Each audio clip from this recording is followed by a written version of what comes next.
J'ai laissé mes parents à la maternité. Ils ont pleuré. L'infirmière a voulu couper les cèpes enroulés sur mon bras. Je veux dire, elle leur a demandé de me lâcher. Ils ont pleuré. Alors j'ai décroché leurs doigts moi-même. Je ne suis pas votre tuteur, j'ai dit, et vous, vous n'êtes pas le raisin, juste un pied lourd, un peu trop pour mon bras. Vous ne laisserez jamais rien dans ma bouche qui mérite qu'on en boive. Ils ont pleuré, je suis parti, j'avais pas le choix. Je me tire, ça brûle. Ils me lancent des clopes dans le dos, les parents. L'infirmière les remet dans la couveuse. Ce soir, il n'y aura personne chez moi. Je ne sais même pas où c'est. Alors je marche. Ça, c'est le début de l'errance. Disparaître à travers les rideaux de la maternité. Avoir les épaules qui fument, le ventre qui jongle dans l'escalier. Un peu de cendre sur la nuque et des larmes. Elles sont à toi, gueulent les parents derrière la vitre de la couveuse. Prends-les. Les larmes des parents ont le poids des parents, des bébés très lourds. Elles appuient sur mon cou, penchent ma nuque vers ces chemins en marge, me forcent à aller voir plus loin. Depuis, je marche en direction du bout des choses, sur les crêtes et les chantiers qui ne pardonnent ni chute ni abandon.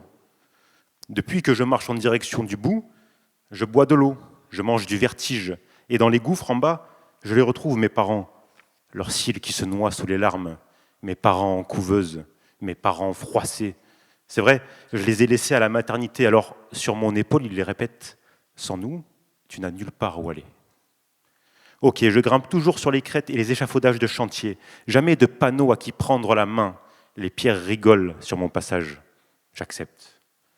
À l'horizon, il y a des toits lisses, des pelures de citron. Le jour râpe sa joue contre les tuiles, mais rien de chaud n'y coule, aucune promesse de sucre. Juste une escale qui ne sait pas parler la langue des prochains ciels.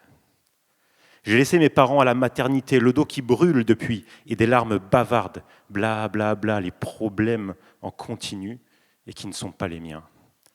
Je marche pour ne plus les entendre, pour confondre leurs plaintes avec l'écho des pierres moqueuses, et j'erre. J'erre pour offrir la liberté aux bras, la légèreté au cou. J'avoue, je n'ai jamais appris à respirer l'odeur des chambres et des jouets d'enfants. Alors j'erre sur les crêtes. Je ne sais que démonter les toits qu'on m'offre et je les laisse là, par terre, sur le bord de la route. Tous à la file indienne, des pierres qui ne rient plus, qui pleurent, comme mes parents à la maternité.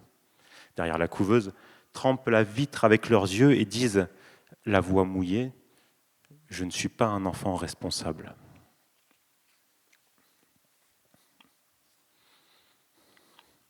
Des odeurs de graillons dans la rue. Je sais, derrière la porte, quelque chose à manger. Assez de rue pour se tacher la gueule. Je veux tout. Ensuite, il faudra se laver la tête et tendre mon torse au corps à linge du soir, qui joue la musique sacrée, que personne ne sait entendre, sauf les bêtes. Dehors, c'est la loi qui le dit. Interdit de s'en foutre partout, de boire, pas le droit d'être sous. Dehors, avec modération. On a construit dedans pour se cacher de nous, au sec, au chaud, au régime. Ce qui se passe dehors, on a construit dedans pour l'oublier. Mais moi, je n'oublie pas les épices du soir qui tombent, petites étoiles dans nos narines. La nourriture dehors, j'en veux toujours plus. Je suis baptisé par la rue et c'est pour ça que j'ai beaucoup plus faim que tous les autres. Et je le sais, je compare. Je ne peux rien attendre des murs qu'on a construits autour de moi. Je sors, ma tête, mes bras, mon torse, tout est prêt. À table, mon corps, j'ai tellement faim. Je veux brûler mes fringues à la sueur des dents.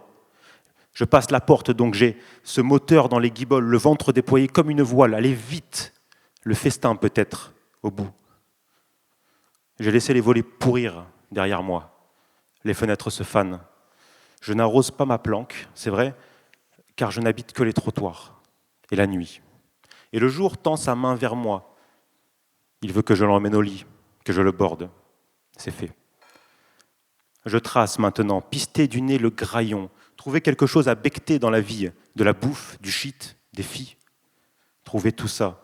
Il faut toujours aller derrière la porte, derrière les toits, derrière la rue. J'ai des ressorts au bras, le fioul du chasseur dans les veines. Je grimpe partout où le crépi tend la main. Mes pompes qui bavent en prise. Les murs et les barrières n'ont pas de bras à lever, tant mieux. Je débarque derrière maintenant et Toute mon équipe est là, à bouffer du ciel et des clopes, les yeux orang-outans. Sautent, courent, s'insultent et se battent, ils fument des narines de dragon, envoient les phalanges pour dire « ça va ?» pendant que le crépuscule enfile en scred ses boucles d'oreilles prunes. C'est comme ça. On se retrouve le soir, tous.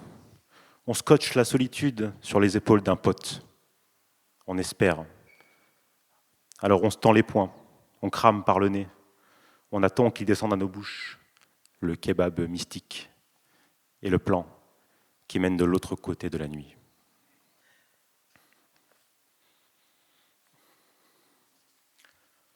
Tout est question de feeling. L'équipe en débris sur la place, jonglée entre le cul des pètes et les yeux longs des scooters si longs qu'ils pissent une estrade au sol. Personne sous les projecteurs, non. La tante râle, une voix de 125. Et les premiers élans des potes s'affalent, casquette visière contre le dos d'un banc. Faire gaffe à ne pas laisser tomber le moteur quand même. La fin ici, ça cale souvent sur le premier arrêt. Tartre à bitume, voilà ce qu'on est, du concentré de foutre qui se check et qui ne sait pas laver les mains. On passe nos heures à s'enfoncer au banc, ça oui. Mais ce soir, c'est pas la même. Tout est question de feeling, et nos carcasses sautillent sur les trottoirs. Des magicarpes, on est. Alors l'équipe, ça dit, il y a du mouvement. Qui veut croquer ? Un pont qui s'ouvre entre le croissant de lune et le couvercle de la montagne crache une fumée de pain. C'est le drapeau, c'est le parfum de l'été à naître. J'aime quand il est petit l'été, le regard piment des meufs surtout, celles qui descendent les marches, du croissant, du pont, de la montagne, et tirent mes yeux en laisse. Elles sont là, la lune s'écrase sur les lombaires des meufs, leurs cheveux se balancent, des lianes dans nos gueules, des toiles de soie, ça dit bonjour sur la bouche ici, et les vapotes framboises sur le coin des lèvres, ça fait bander plus vite que le caramel. La lune s'écrase sur les lombaires des meufs, on n'en peut plus de ces culs qui trempent à la lumière blanche de la nuit. Un bail qu'on baise tous ensemble, dans les caves, sur les toits. On n'est plus des enfants, depuis qu'on a laissé nos parents en couveuse. Même si on prend toujours la rue pour une cour de récré. Et les capotes qui poussent au tilleul, ça aussi on y croit encore. Un bail qu'on éjacule sur le bitume du coup. On ne veut pas d'autres enfants. On se bouffe la poitrine pour que traîne sur nos lèvres l'odeur du graillon. Un bail qu'on se tend les mains, les sexes, puisque les rues sont vides et sans bornes. Cette nuit, on va à la mer. La lune nous suit dans le rétro, de travers. Le boulevard se sent seul, se parle à lui-même, et nos scouts filent sans bruit, comme des souvenirs. J'aime le souffle de l'été bambin, ses doigts huileux sur mon visage, les mains de Laetitia surtout, qui se balade dans mon fut, et je glisse, nu, jusqu'au palmier béton des enceintes de parking, jusqu'aux langues de sable, jusqu'à la mer polie, qui lève toujours les yeux en chuchotant. Cette nuit à la mer, on mange des clopes, et le coulis de lune qui frétille sur l'eau tapote gentiment sous l'écu rond de l'errance. C'est bien. Cette nuit, on mange tout, la plage, la roche, la voile qui pionce au loin. On plante dans le sable les graines de l'arbre qui poussera demain, à la place de nos corps érodés par la lune. Pour qu'un jour, on retrouve depuis les feuilles qui suintent, à travers les portes, les toits, les rues, l'odeur du graillon. En attendant, derrière les heures qui se couchent tôt, on graille, et moi, tellement je mate les cils au sel de Laetitia, je bande à la framboise.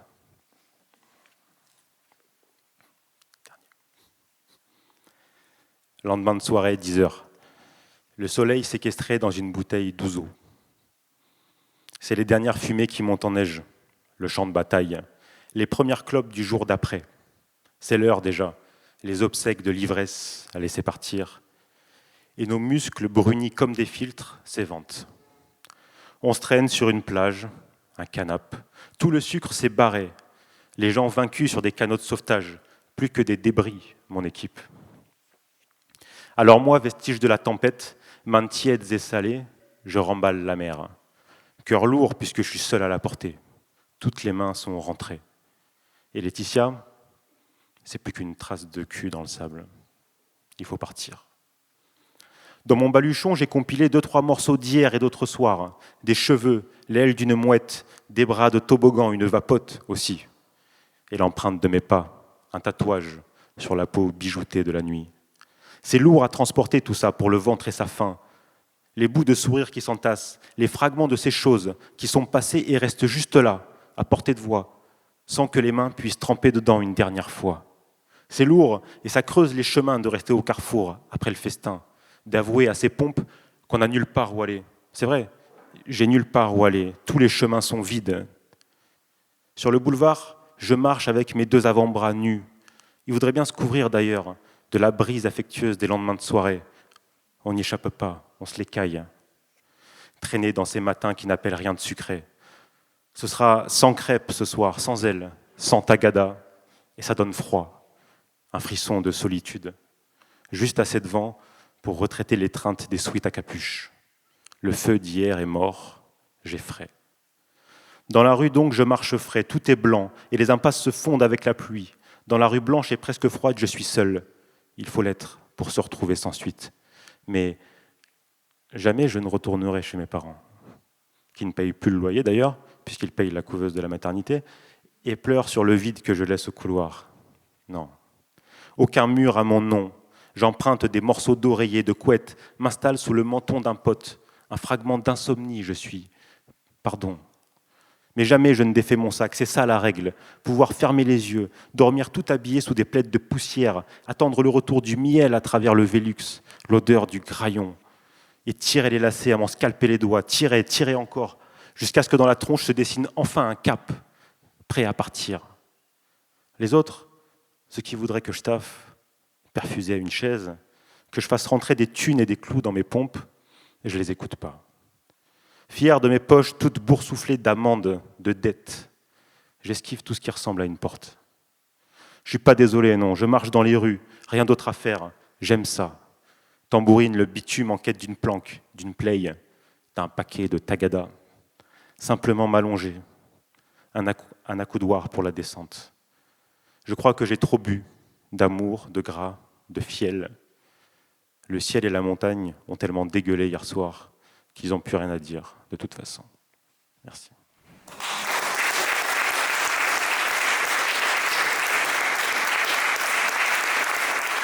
Moi, je ne vais pas te poser la question sur le graillon, parce qu'on a dû te la poser 50 fois, cette question, parce qu'il y a plein de gens qui disaient le graillon, c'est pas très poétique comme mot, donc on va évacuer la question, parce qu'on en a déjà parlé. Donc, moi, je voulais savoir, en fait, où t'es là-dedans, quoi. Est-ce que t'es là tout entier? Est-ce que c'est toi tout entier dans ce livre? Ou, enfin, à quel niveau tu te situes dans ce bouquin, quoi? Parce qu'en fait, on se dit que t'as forcément vécu des choses comme ça. Enfin, moi, je voulais savoir un petit peu où tu es là-dedans, quoi. J'ai été par le passé à 100% là-dedans. Aujourd'hui, je suis à moins de 50% là-dedans.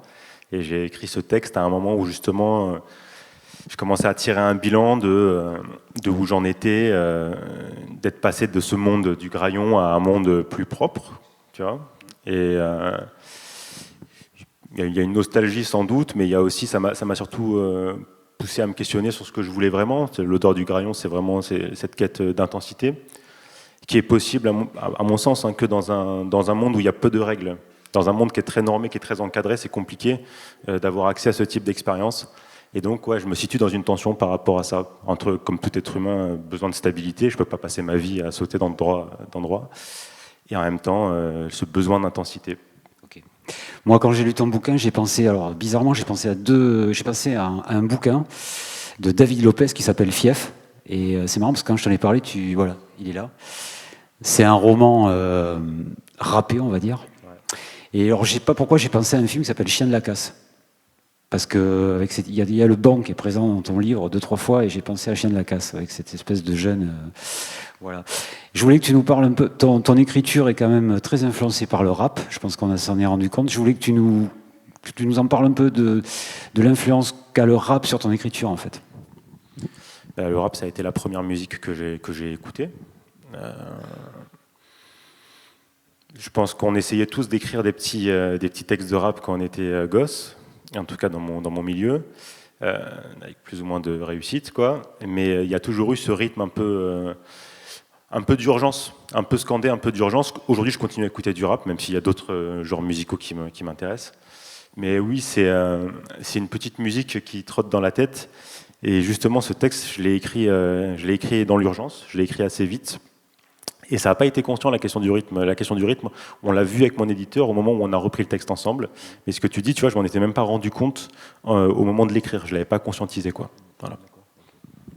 Je voulais de façon plus générale, il y a un auteur qui s'appelle Guy Goffet, un poète que j'aime beaucoup, qui a dit le poème nous est en grande partie donné. Je voulais savoir ce que tu en pensais. C'est compliqué. En gros, c'est un mauvais exemple. Ce texte, je l'ai écrit très vite, mais évidemment, c'est le fruit de beaucoup d'années de travail, d'essais, d'expérimentation, etc., etc. Et je pense que quand le bon moment est venu, moi, j'étais dans un moment d'hyper frustration. Je raconte l'histoire tout le temps, mais ce bouquin, je l'ai écrit après m'être fait virer. J'avais enfin trouvé un taf, bien payé. Tu sais, je pensais que j'allais me mettre bien, tu vois, j'allais mettre tout le monde bien, tac, et tout, etc. Et en fait, le mec qui m'embauche, j'avais vraiment, je ne vais pas te dire, mais j'avais un super salaire. J'étais là, tous mes potes, ma mère et tout, et je vous ralasse tous, allez, on va tous au McDo, on va tous au resto. Et le mec, au bout d'une semaine, me vire mes fins à ma période d'essai. Tu vois, j'étais là, putain. Et donc j'avais cette frustration énorme, et donc le texte est sorti comme ça. Le premier vers m'a été donné. Le premier vers m'est venu tout seul. Et après, j'ai découlé le bouquin. Il y a 7 textes, j'en ai écrit un par jour. Voilà. Donc c'est sorti en fait à flot, quoi. Le premier vers m'est sorti un peu comme ça. J'ai déroulé et ensuite je me suis dit le mec se barre de la maternité. C'est le début d'une histoire et c'est cette histoire-là que j'avais envie de raconter, quoi. D'accord, ok.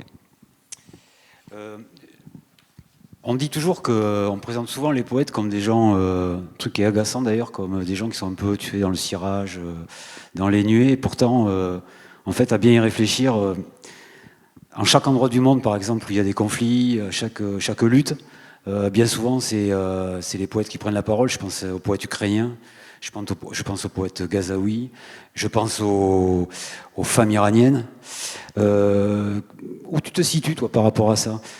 T'as pas la tête dans les nuages. Je voudrais savoir ce que tu en penses de la place du poète aujourd'hui, quoi, et de la représentation que bien souvent on en a et qui est fausse, à mon sens. Moi, je pense qu'il y a une vraie hypocrisie sur le fait qu'il y a une posture de poète. Il y a vraiment une posture, quoi. Il y a, regardez, moi je suis le poète, je défends tout, quoi, tous les trucs bien, quoi. Voilà. Et après, et après c'est tout, quoi. C'est un peu du vent, quoi. Moi, je pense qu'il faut pas être faut pas être là-dedans. Je pense qu'il faut, moi, ce que j'essaie de faire, et c'est pas d'être le porte-voix d'un milieu populaire, c'est de transmettre moi ma représentation de mon expérience de ce milieu populaire-là. J'ai pas prétention à être, premier de la liste, quoi. Je pense que si on fait ça avec intégrité, avec sincérité, on peut mettre dans la littérature des choses qu'on n'a pas l'habitude de lire. Voilà. Et rien de plus. Enfin, qu'est-ce que tu veux que tu crois que je vais arrêter la guerre avec ça, tu vois, enfin, sans déconner, c'est pas possible. Même quand Victor Hugo il se barre en exil là, pendant le Second Empire, c'est pas Victor Hugo qui arrête le Second Empire. C'est parce qu'on se fait défoncer par les Prusses et qu'on a une armée totalement éclatée. Donc ça, c'est des histoires pour moi, quoi. D'accord, ok. Justement, je voulais savoir ce que tu recherchais avant tout dans la poésie. L'intégrité, tu en as parlé. L'émotion, voire le lyrisme. Quels sont les axes qui te guident, en fait, au fond de toi, au départ?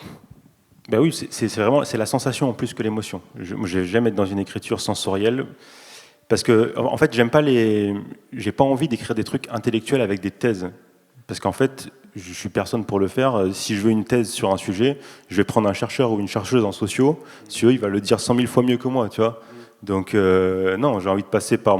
Pour moi, le taf de la poésie, c'est d'être dans la sensorialité, d'avoir ce jeu sur le rythme et les images, pour qu'une chose qu'on nous énonce comme une information, qui peut nous passer au-dessus si c'est juste une info, que quand on la prenne de manière sensorielle, elle nous touche plus et on puisse la vivre, en fait. Okay. C'est un truc de partage, quoi. Okay. Es-tu plutôt du style à écrire un dimanche pluvieux ou un matin ensoleillé? J'écris tous les jours. Tous les jours. Qu'il pleuve, qu'il vente, j'écris tous les jours. Tous les jours. Ok. très bien. Tu n'es pas influencé par le... Non, il peut faire chaud, il peut faire froid. J'ai une routine quotidienne qui comporte l'écriture, la PlayStation et les échecs. J'arrête un peu les échecs parce que je me fais tellement défoncer en ce moment que ça me mine le moral. Mais en tout cas, la PlayStation et l'écriture et la lecture, voilà, c'est tous les jours. Ok. Est-ce que tu pourrais vivre sans écrire? Je sais pas. Je pense que je pourrais pas vivre sans créer. D'accord. Voilà. Ok. Par rapport à la multiplication des scènes ouvertes depuis pas mal de temps, enfin, on assiste, c'est bien d'ailleurs, on assiste à une multiplication des scènes ouvertes. Certains disent trop de place est laissée à la performance, en fait, au détriment du texte. T'en penses quoi, toi? Je pense que c'est un peu vrai. Je pense que c'est hyper important d'avoir des bonnes performances pour donner envie au public de lire le texte. Mais je trouve qu'il y a beaucoup de textes qui marchent bien en performance. Quand tu vas écouter le type ou la nana, tu te dis waouh, c'est fort. Surtout si en plus la personne elle est forte en performance. Par contre, derrière, tu vas récupérer le livre, et le livre sans la performance, bah, voilà. Donc je pense qu'aujourd'hui, on a un enjeu qui est vachement plus compliqué. Il faut réussir à ce que le livre puisse se lire tout seul chez toi, tu vois, et en même temps que sur scène, ça fonctionne. Si tu devais donner des envies de lecture à nous tous, parmi les poétesses et poètes contemporains, est-ce que tu pourrais nous en citer deux, trois que tu as envie de mettre en avant, en fait? May Santo, évidemment, puisque je l'ai invitée. J'aime beaucoup son travail. Allez voir ce qu'elle fait. Il y a un auteur qui a beaucoup retenu mon attention et qui s'appelle Alexandre Goutard, voilà, un jeune poète contemporain que je trouve très fort, qui est publié aux éditions de la Crypte. Voilà, je suis un peu, j'aime beaucoup ce qu'il fait. Après, il y a plein de gens. Si j'en donne deux autres. Oui, ben si, vas-y. Je dirais il y a Anna Waldberg, des éditions de la Crypte aussi. Okay. Voilà. J'essaie de trouver des trucs un peu barrés parce qu'il y a beaucoup de choses qui sont chouettes, mais évidemment mes amis du collectif pour le moment, ça je n'en parle pas, mais Dominique Boudou, Brigitte Giraud, et Adrien Schmitt et tous les autres qui sont pas là ce soir, évidemment. Et après, attends, je te dis un dernier mec. Tiens, Mathieu Laurin, vous pouvez regarder, c'est voilà, Mathieu Laurin, aussi édition de la Crypte. Alors je ne suis pas publié aux éditions de la Crypte, ça en fait 3 à la Crypte, mais voilà, c'est une chouette maison d'édition. Ok. Est-ce que poème, c'est des questions, je t'envoie des questions, on fait ça, c'est la soirée le vœu en fait, c'est une soirée qui est partie en live, donc on part avec des questions. Est-ce que un poème pour toi c'est une consolation? Non, c'est une invitation à faire autre chose. Ah, ok. Parce que pour certains ça peut être une consolation écrire un poème. Ouais, je l'entends, mais moi c'est pas ça. Pas pour toi? Non. Moi, il faut qu'il y ait une force, il faut qu'il y ait un truc. Il faut qu'à la fin du bouquin, on se dise, on sort. On va faire quelque chose. D'accord. Voilà. Ok. Y a-t-il des questions?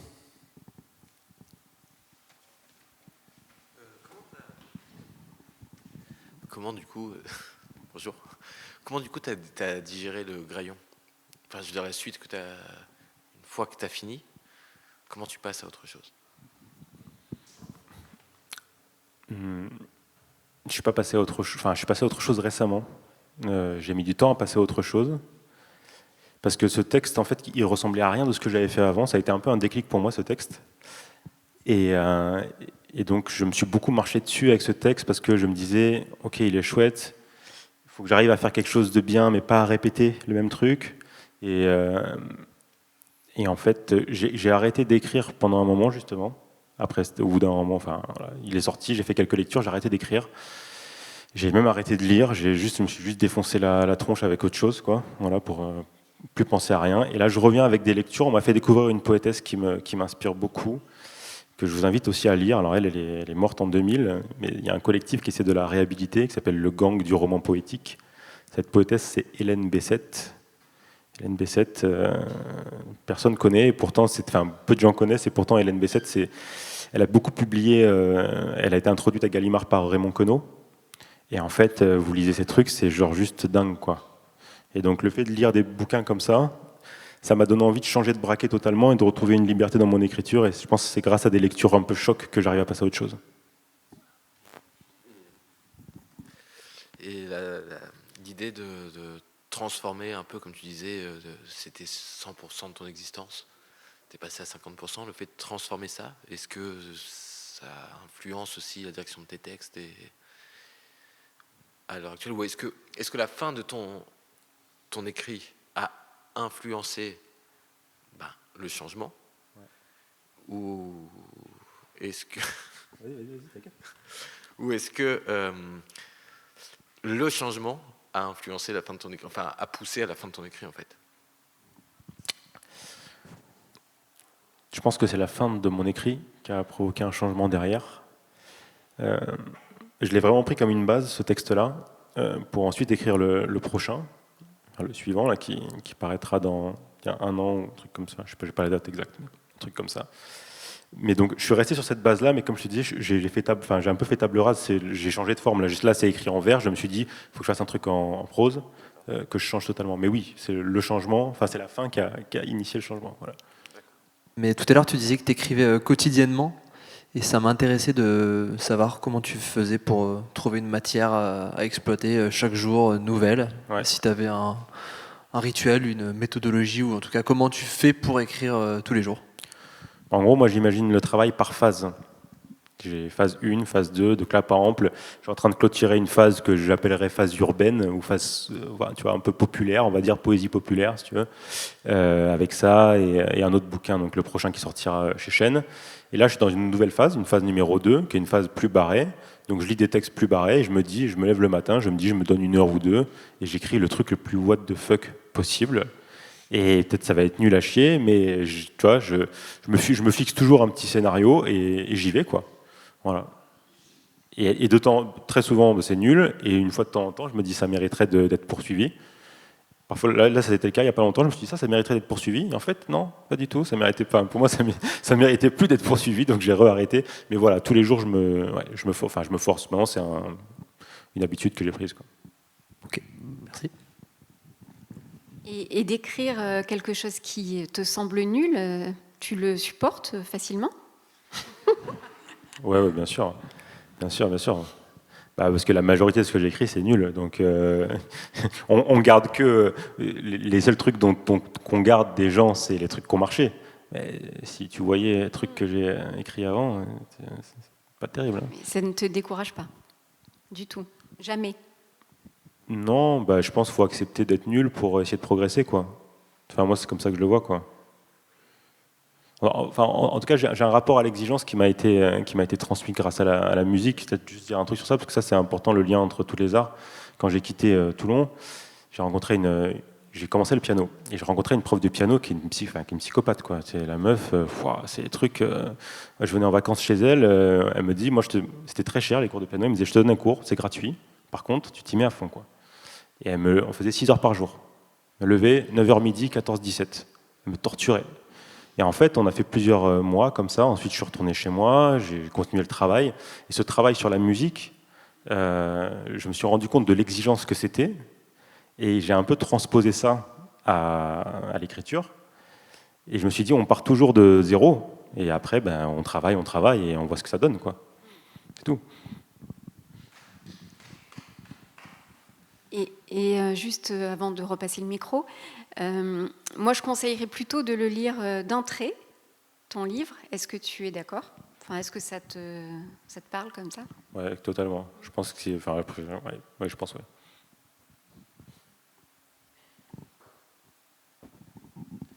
Moi, je trouve que tu brises bien les codes, parce qu'en fait, tu n'es pas un poète romantique. Tu aimes le rap, t'es pas effondré parce que tu as écrit de la merde la veille. Donc je trouve que c'est bien. Du coup, tu amènes quand même une... Hein? Ouais. Laetitia.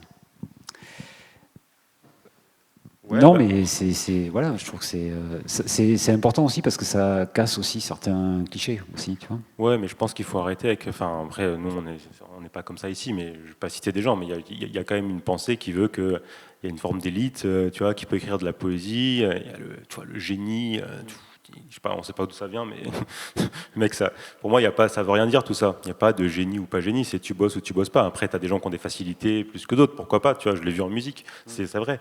Mais je pense que voilà, moi j'ai voulu faire de la poésie populaire, en tout cas qui puisse être lue par tout le monde, et je pense qu'il faut qu'on soit dans cette dynamique-là. Sinon, les gens disent pourquoi les gens viennent pas à la poésie, si tu n'as que des gens qui les prennent de haut en disant, tu vois, voilà.